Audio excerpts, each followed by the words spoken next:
ഭർത്താക്കന്മാരൊക്കെ നാട് വിട്ടുപോയി വർഷങ്ങളായി, ഒരു വിവരവുമില്ല എന്ന് മനസ്സിലാക്കിയിട്ട്, അതൊരു വിവരമില്ലല്ലോ, അപ്പൊ ഫസ്ഖം ചെയ്യാറില്ല, ഒന്നും ചെയ്യാറില്ല, നമ്മൾ അടുത്തൊരു വിവാഹത്തിന് വേണ്ടി തയ്യാറാകുന്നു. അത് പാടില്ല എന്ന് പരിശുദ്ധ ഖുർആൻ, ഇസ്ലാം നമ്മെ തെரியപ്പെടുത്തുകയാണ്. അള്ളാഹു മനസ്സിലാക്കാൻ തൗഫീഖ് നൽകി അനുഗ്രഹിക്കുമാറാകട്ടെ.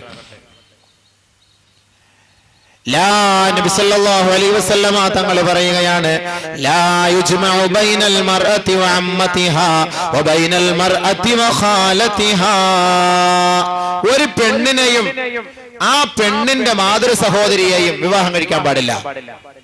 ഒരു പെണ്ണിനെയും അവളുടെ പിതൃ സഹോദരിയെയും വിവാഹം കഴിക്കാൻ പാടില്ല.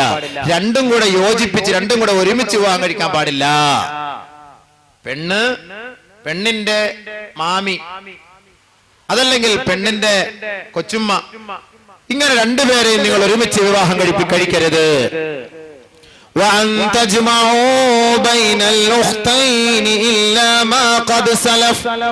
രണ്ട് സഹോദരിമാരെ ഒരുമിച്ച് നിങ്ങൾ വിവാഹം കഴിക്കാൻ പാടില്ല. രണ്ട് സഹോദരിമാർ ഉണ്ട്, നമ്മുടെ നാട്ടിലുണ്ട്. ഒരു കൂസലില്ലാതെ മുസ്ലിം സഹോദരങ്ങൾ രണ്ട് ഭാര്യമാര്, ആരാണ് സഹോദരിമാരെ ഭാര്യമാരാക്കി ഒരുമിച്ച് കൊണ്ടുപോകുന്നു. ഇത് കാരണ സംസ്കാരമായിരുന്നു. ഇതിനെ ഇസ്ലാം നിരോധിച്ച കാര്യമാണ്. അവിടെ നടക്കുന്നത് ഹറാമാണ്, നിഷിദ്ധമാണ്, വ്യഭിചാരമാണ്. പരിശുദ്ധ ഇസ്ലാമിന്റെ വിധിവിലക്കുകൾ മാനിച്ചുകൊണ്ട് ജീവിച്ച് സ്വർഗം പുൽകാൻ വേണ്ടി പരിശ്രമിക്കുവിൻ. ഇസ്ലാം അതാണ് പഠിപ്പിക്കുന്നത്. രണ്ട് സഹോദരിമാരെ ഒരുമിച്ച് നിങ്ങൾ വിവാഹം കഴിക്കാൻ പാടില്ല.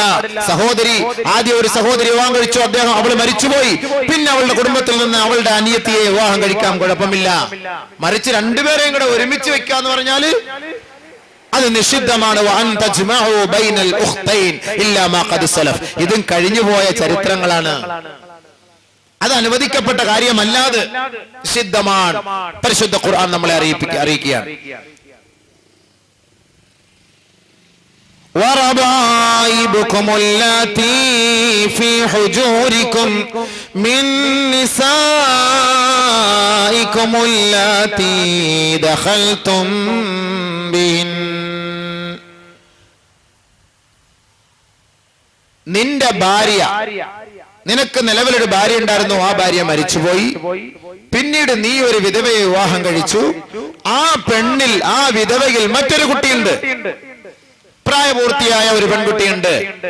നിന്റെ സംരക്ഷണയിൽ വളരുന്ന ആ പെണ്ണിനെ നീ വിവാഹം കഴിക്കൽ നിഷിദ്ധമാണ്. മറ്റൊരാളുടെ കുട്ടിയാണത്, പക്ഷേ ആ പെണ്ണിനെ നീ നിന്റെ ഭാര്യയാക്കി മാറ്റി. ആ പെണ്ണിലൂടെ നിനക്കൊരു കുട്ടി, നിന്റെ വളർത്തുപുത്രിയുടെ സ്ഥാനമാണത്.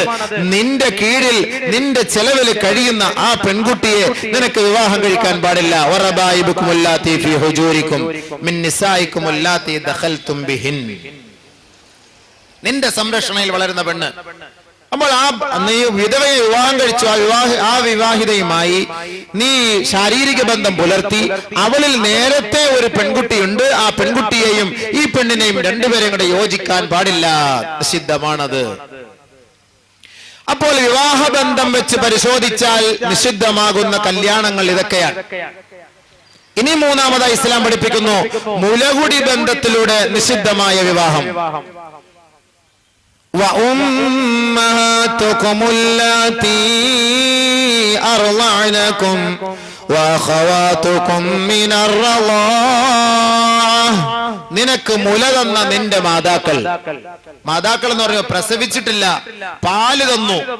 പ്രസവിച്ച ഉടനെ നിന്റെ ഉമ്മ മരണപ്പെട്ടു പോയി എന്നിരിക്കട്ടെ, നിനക്ക് 2 വയസ്സ് വരെ അയൽവക്കത്തുള്ള ഒരു പെണ്ണാണ് നിനക്ക് പാല് തന്നത്. നീ വളർന്ന് വലുതായി പെണ്ണൊക്കെ വെച്ചപ്പോൾ നിനക്ക് പാല് തന്ന തള്ള നിന്നെക്കാളും ചെറുപ്പക്കാരിയെ പോലെ നിനക്ക് തോന്നിയേക്കാം. പക്ഷെ ആ പെണ്ണിനെ നീ വിവാഹം കഴിക്കാൻ പാടില്ല. നിന്റെ ഉമ്മയുടെ സ്ഥാനമാണത്. ഒരു പെണ്ണിൽ നിന്ന് ഒരു സഹോദരനും ഒരു സഹോദരിയും ഒരുമിച്ച് പാല് കുടിച്ചു.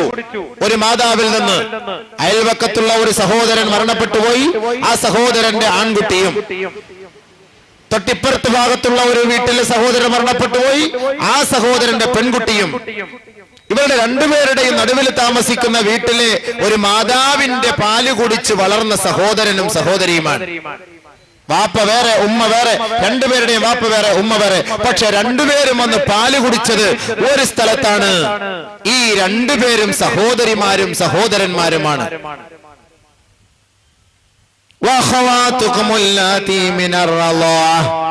അപ്പോൾ ഈ പെണ്ണിനെ ഈ ചെറുക്കൻ വിവാഹം കഴിക്കാൻ പാടില്ല. അത് മുലകുടി ബന്ധമാണത്. വാപ്പ വേറെ, പിതാവ് വേറെ, ഉമ്മ വേറെ, ശരി തന്നെ. പക്ഷെ നിങ്ങൾ രണ്ടുപേരും ഒരു ഉമ്മയിൽ നിന്ന് പാല് കുടിച്ചുവെങ്കിൽ നിങ്ങൾക്ക് വിവാഹം കഴിക്കൽ നിഷിദ്ധമാണ്.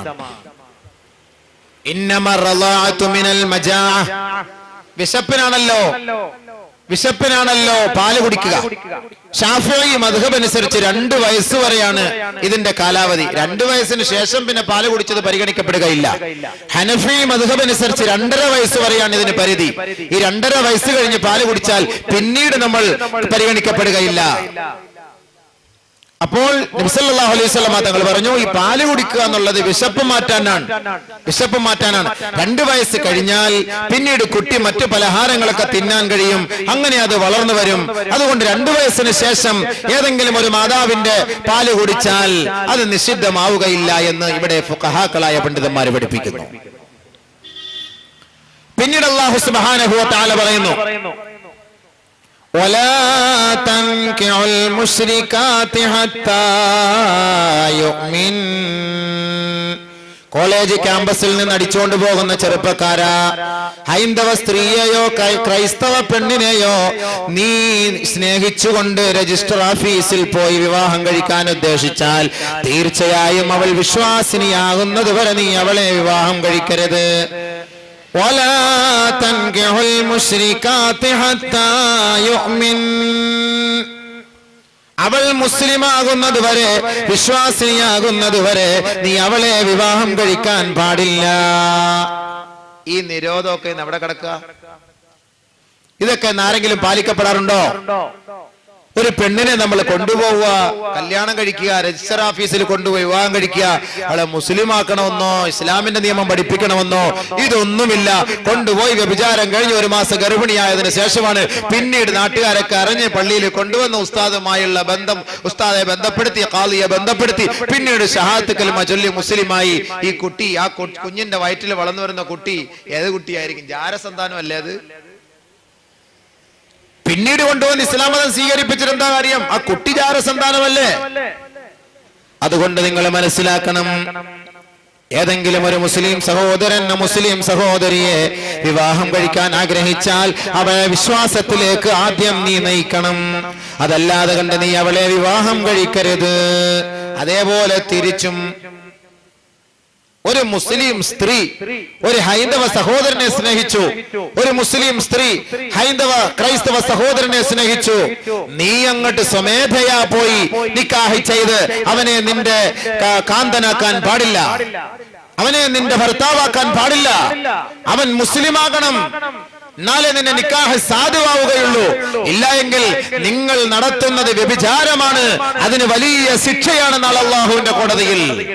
അതുകൊണ്ട് മുസ്ലിം സഹോദരിമാരെ, നിങ്ങളൊരു അമുസ്ലിം സഹോദരനെ ഇഷ്ടപ്പെട്ടാൽ ആ മുസ്ലിം സഹോദരനെ നിങ്ങൾ മുസ്ലിമാക്കിയിട്ട് മാത്രമേ വിവാഹ ബന്ധത്തിൽ ഏർപ്പെടുത്താവൂ. അല്ലാഹു സുബ്ഹാനഹു വ തആല കാര്യം മനസ്സിലാക്കാൻ തൗഫീഖ് നൽകുമാറാകട്ടെ. ഇപ്പോൾ ഇത് ഇത്രയും വിവാഹ ബന്ധം ഹറാമായ വിഷയങ്ങളാണ് ഈ പറഞ്ഞു വന്നത്. ഇതല്ലാത്തതൊക്കെ, ഇതിനു ശേഷമുള്ളതെല്ലാം നിങ്ങൾക്ക് അനുവദിക്കപ്പെട്ട കാര്യമാണ്. ഇനിയൊക്കെ ചിലപ്പോൾ ഒരുപക്ഷെ അങ്ങ് 1-2 വിട്ടുപോയേക്കാം. അതൊക്കെ ഉലമാക്കളുമായി ചോദിച്ചു പഠിച്ചുകൊള്ളേൻ, മനസ്സിലാക്കിക്കൊള്ളുവിൻ. ഈ ഒരു സദസ്സിൽ അത്യാവശ്യമായ ചില കാര്യങ്ങൾ മാത്രം ഒന്ന് ഓർമ്മപ്പെടുത്താൻ പറഞ്ഞു എന്ന് മാത്രം. അല്ലാഹു സുബ്ഹാനഹു വ തആല കാര്യങ്ങളുടെ ഗൗരവം മനസ്സിലാക്കി അമൽ ചെയ്യാൻ തൗഫീഖ് നൽകി അനുഗ്രഹിക്കുമാറാകട്ടെ. ഇവിടെ മറ്റൊരു കാര്യം ശ്രദ്ധിക്കണം. മൂത്താപ്പ, കൊച്ചാപ്പ, മൂത്തുമ്മ, കൊച്ചുമ്മ ഇവരുടെ പെൺമക്കളെ നിക്കാഹ് കഴിക്കാൻ പാടില്ല എന്ന് അല്ലാഹുവിടെ പറഞ്ഞിട്ടില്ല. അപ്പോൾ അതിന്റെ അർത്ഥം അവരെ വിവാഹം കഴിക്കൽ അനുവദനീയമാണ് ഇസ്ലാമിക വ്യവസ്ഥ പ്രകാരം. പക്ഷെ നമ്മുടെ നാട്ടിൽ നടപ്പില്ല. തമിഴ്നാട്ടിലും യുപിയിലും ഗൾഫ് രാജ്യങ്ങളിലും ഇസ്ലാമിക രാജ്യങ്ങളിലും എല്ലാം ഇന്നത് സുലഭമായി നടക്കുന്നുണ്ട്.